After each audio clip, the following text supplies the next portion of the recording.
Hey everyone, welcome back to the channel. Today, we're diving into a super practical tutorial, how to transfer XRP from Robinhood to Ledger Flex in 2025.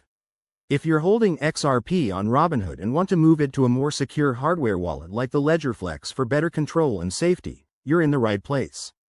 This process is straightforward, but always double check for any updates since crypto rules can change. Let's get started. First things first. Make sure you have both your Robinhood account set up with XRP and your Ledger Flex device ready. You'll need to have the Ledger Live app installed on your computer or phone, as it's essential for managing your hardware wallet.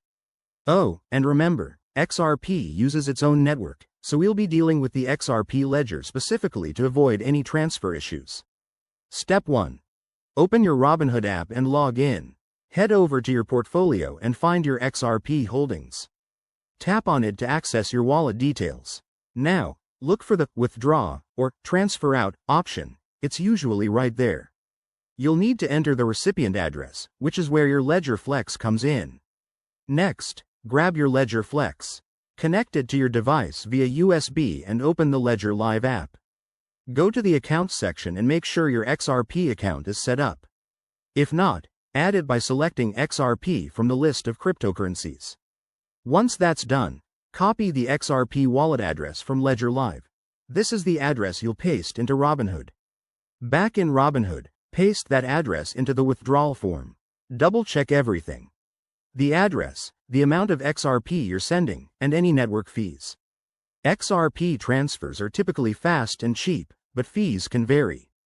Hit Confirm, and you'll get a prompt to approve the transaction on your Robinhood app. Once the transfer is initiated, keep an eye on it through both apps. It should show up in your Ledger Flex wallet within a few minutes. And that's it. You've successfully moved your XRP to a safer spot. Before we wrap up, a quick reminder. Always transfer a small test amount first to ensure everything works smoothly, and never share your private keys. If you found this helpful, hit that like button and subscribe for more crypto tips. Thanks for watching, and I'll see you in the next video.